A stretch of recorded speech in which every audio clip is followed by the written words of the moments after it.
a quien no te conozca, ¿quién es el profesor Casteleiro y qué hace un físico como tú en un tema como este? Bueno, eso empezó la primera vez que fui a Egipto a ver las pirámides. No sabía nada de Egipto. Para mí era un país plano, que tenía un río muy largo y había pirámides. No sabía nada más. Y claro, cuando vi la pirámide de cerca, me quedé tan, digamos, extraordinariamente, digamos, excitado, que vine a España y me puse a estudiar historia en la UNED. ¿Te matriculaste en historia para entender mejor? Sí, me estudié todas las historias antiguas que había, pues las estudié bien para saber exactamente quién eran los egipcios y qué hacían. Y después, a lo largo del tiempo, pues hice otras cosas, otras carreras y tal, y llegó un momento en que me jubilé. Y cuando me jubilé, tuve una discusión con un amigo mío, que yo consideraba un amigo bastante listo, pero era amigo de los extraterrestres, íntimo amigo de los extraterrestres. ¿Íntimo amigo de los extraterrestres? Él decía que eran tan conocidos para él que como si comiese y cenase con ellos a diario. Y claro, yo como le dije que no, y le argumenté con argumentos astrofísicos, todos los del mundo, y no pude convencerle, pues un día, ya enfadado, me dijo, demuéstramelo. Y entonces me fui a casa, pinté una piedra, y a partir de ahí empecé. Y luego me fui metiendo, primero vi todo lo que había en internet, que eran cosas que no tenían ningún sentido, pero algunas otras sí. Entonces cogía cualquiera de los proyectos que había en internet y lo empezaba a estudiar a ver si ese era o se podía arreglar. Era imposible. Llegamos siempre a un punto que no podía seguir. Y uno tras otro, así estuve 3 años, pues limpié todo lo que había en internet y llegué a la conclusión de que no era posible, en ningún caso. Entonces empecé a estudiar proyectos míos, unos muy complicados, unos que dentro de otros, todo lo que se me ocurría, y siempre fracasaba. Hasta hice un plano de 2 metros por 2 metros y lo hice como si fuera un egipcio, con una madera recta y un lápiz. Y fui haciendo los dibujos y llegué al final que tampoco podía. Y entonces me quedé, ¿cómo es posible que siempre llegue a un punto? Son los extraterrestres al final. Claro, yo estaba muy despistado. Y de repente, un día montando en bicicleta, resultó que me vino a la cabeza de golpe la fotografía de la pirámide acodada o romboidal, que en realidad es rectificada, porque rectificaron el ángulo, porque lo habían hecho en un sitio donde el suelo no era muy rígido. Por tanto, se les vio hundir y dijeron, vamos a reducir esto, porque eran muy inteligentes. Los egipcios reducieron y lo redujeron tan bien que es que en la fotografía se ve que tiene la parte del recubrimiento es perfecta, en cambio los bloques están puestos de cualquier manera. Y eso me dio la idea, que me vino un día montando en bicicleta. De repente me cayó encima y dijo, ya está, esa es la idea. Como la manzana de Newton. Pero eso le pasa a todo el mundo, ¿eh? Sí. Todo el mundo de repente viene una idea de la que ha estado pensando el subconsciente. Ha estado dando vueltas y ha encontrado la solución. Entonces a partir de ahí ya empecé con esa idea a estudiar el recubrimiento. Espera, poco a poco, despacito. Hablando de Newton, claro, tú eres un académico, toda tu formación, tu vida laboral ha estado dentro de la universidad, eres ingeniero y físico, y desde la ingeniería y desde la física es como afrontas este tema. Eso. Pero como también estudiaste historia, una de las cosas que a mí me gusta del libro es que estamos hablando de una construcción, fundamentalmente la Gran Pirámide de Keops, en Giza, de hace 4.500 años, pero que en otras culturas, empezando por España, también nos encontramos con esos prodigios de la arquitectura que implican los movimientos de piedras descomunales. Entonces pones varios ejemplos de construcciones megalíticas que pues, tampoco tienen mucho que envidiar a los egipcios, por lo menos en cuanto al movimiento, ¿no? De esas... Que fueron anteriores. Y muy anteriores incluso, claro, efectivamente. Y movieron una piedra que en muchos sitios se llaman 180.000 kilos y en otros 150.000. He puesto 150.000, 150 toneladas. ¿Y eso cómo lo hicieron en el 3700 a.C.? Pues simplemente toda la gente que había por allí tiraba de cuerdas y lo movían. Porque subieron un montecillo que hicieron de tierra para situarlo justo en el centro. Estoy hablando del megalito de Menga, Sí. que está en Antequera, que mucha gente no lo conoce. Yo le he preguntado a mis amigos y no lo conocen. En cambio, se han ido a Inglaterra a ver Stonehenge, Claro. que a mí me gusta mucho. Pero yo creo que es más importante este, o por lo menos debería ser igual de famoso. ¿No? Y hay ejemplos en todo el mundo. Aquí yo recuerdo las taulas de Menorca, que es una cosa sorprendente, porque son unos bloques con Tremendo. que dices, pero y esto sin grúas, sin helicópteros, ¿cómo demonios hacen Porque el esto? hombre de piedra sabía muy bien cómo utilizar las piedras. Nosotros no estamos acostumbrados, pero ellos sí. Y sabían exactamente cómo se podían mover esos monstruos tan grandes. Y era simplemente a base de fuerza bruta. Los rodeaban con cuerdas, tiraban de cuerdas muchísima gente y lograban moverlas.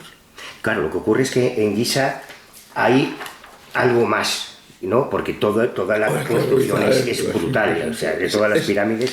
La primera crónica que tenemos, tú vas analizando en tu libro una por una todas las teorías que existen en la comunidad Las racionales. arqueológica. Bueno, claro, sí, evidentemente, las que se pueden refutar, Eso es. las que son falsables, digamos.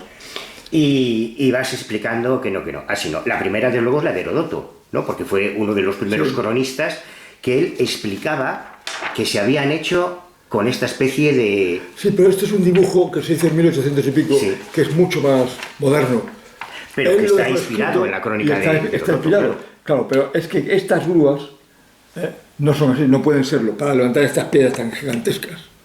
Yo he estudiado, en el libro lo he puesto, el estudio, según resistencia de materiales, de una grúa como esta, y tiene 158 hombres, lo puedo poner aquí, si lo queréis ver, 158 hombres en cada lado, tirando, siempre y cuando cada uno de ellos pese 70 kilos, tirando, y el movimiento vertical podría ser, pero el horizontal, con 250 hombres diciéndoles, oye, iros para la derecha, iros para la izquierda, muy difícil. Muy difícil. Pero es que además son 100 páginas, 100 piedras grandes. ¿Cómo montas un tinglado de esto, piedra por piedra? Claro, Y ¿cómo? puedes mover la primera en el suelo, pero la segunda, ¿dónde la pones? ¿Cómo apoyas?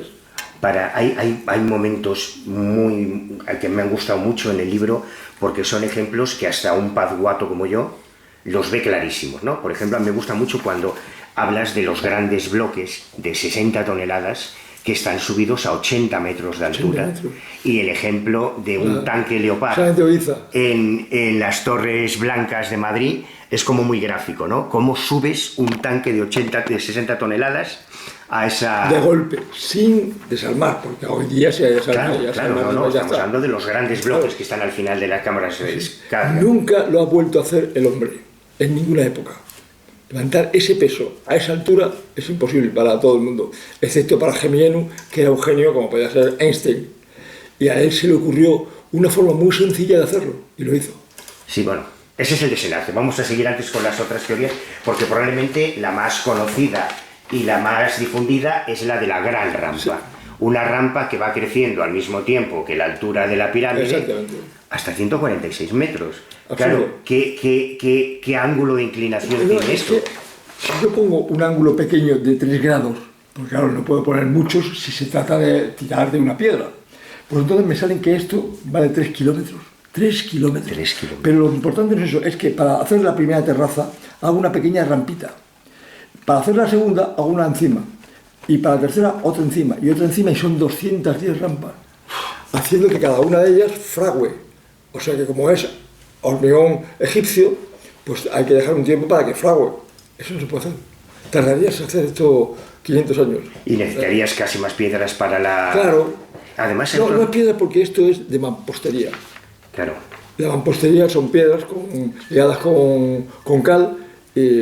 Hicieron un hormigón, podríamos llamarlo egipcio, muy resistente, que ha llegado hasta nuestros días. Sí, pero también mencionas en el libro que el ángulo de inclinación, que si se cae de ahí un Claro. trabajador se mate. ¿Cómo se Cuando mata? se hacen los taludes, porque no se puede hacer una pared recta de 100 y pico metros en aquella época, cuando se hacen los taludes tienen un ángulo tal que no se podría hacer porque el tío que está haciéndolo se cae. Habría que agarrarlo con cuerdas o con un arnés para impedir que cayera. Y claro, en esas circunstancias como en cofra y además con ángulo. Claro. Dificilísimo. Bueno, pero entonces ya vino Mark Lechner y lo solucionó. ¿no? Ya encontró la explicación, que es la teoría de la rampa envolvente. ¿Y por qué esta no te gusta? Bien, esta es la única inteligente que hay entre todas las teorías que hay en Internet. La única inteligente. Pero, porque está hecha además con un grupo de ingenieros, amigos suyos, deben ser, o grupos suyos. El caso es que esta se apoya directamente en tierra y parece hecha perfectamente, pero tiene muchos inconvenientes, muchos. El primero es que son unos ángulos que sin ordenador es imposible. ¿Cómo van a saber los egipcios qué ángulo poner ahí? Luego, Y son muchos ángulos, claro. Esta entera entierra la pirámide en un sarcófago de hormigón. ¿Cómo tienes control sobre las aristas? Eso no se puede hacer. Entonces es imposible hacer esto. Y además, cuando subes, una piedra que va en esta dirección tiene que cambiar a esta dirección. Con 700 tíos tirando de ahí, ¿cómo dar la vuelta? Tienes que hacer una plataforma en el aire de madera, sin herrajes, sin tornillos, que soporte el peso de cerca de 1000 personas, o más, depende, porque esto es un ángulo muy considerable, de 1800 personas si es 30 grados, no se puede. Es imposible. Y además eso hacerlo en cada una de las esquinas, es imposible eso. Hablando de la falta de herrajes, no tengo ese, lo de los carricoches, que esa me llamó la atención. Usando como una especie de rieles, pero claro, sin hierro, porque estamos hablando de la edad del bronce. No hay más que bronce. Claro. No hay hierro. El hierro fue de los hititas del año 1000 antes de Cristo. Luego, Esta es la que a mí me ha sorprendido, porque ha habido muchos egiptólogos que se han enamorado de este sistema. que es el sistema interno, por dentro de la pirámide. Sí, por dentro. De hecho, cuando di una conferencia en el Ateneo de Valencia, el anterior, que era un profesor muy inteligente de estructuras antiguas, que sabía muy bien de esto, dio una conferencia de cómo se podrían hacer con una galería interna. Pero eso es francamente imposible. Porque la galería interna, la gran galería es esta de aquí, pequeña de aquí, esta, sí. Y tiene 8 metros de alto, por 2 de ancho. 2 por 4, 8. O sea, el valor que hace que una galería sea igual que otra con el mismo ángulo es 4. Si esto vale 5, que es la cámara del rey, el techo llega a 20. 5 por 4, 20. Pero si quiero meter por aquí una piedra grande, porque es que parece ser que todos los proyectos que nos han ido ofreciendo los antiguos investigadores, uno tras otro, han obviado la subida de las piedras. Las piedras grandes no existen en ningún caso. Claro. Y si quieres meterlo, tienes que tener una altura de 40. Si quieres que esto sea el mismo saledizo que se hizo en la Torre Saquea, el saledizo que ellos tenían por seguro. Pero no lo hicieron más grande ni más chico, sino ese es el que ellos consideraron que era seguro. Luego, si hicieron otro, tenía que ser paralelo. Es que las piedras, los bloques de 2 toneladas, más o menos se puede concebir. Pero cuando hablamos de las piedras de 60 toneladas, eso a 80 metros de altura, eso. Pero hay otra que quizás es la que más se asemeja a tu idea, la de Michel Michel. ¿No? Michel Michel es una rampa que está apoyada en la pirámide, o sea, que está, digamos, enclavada.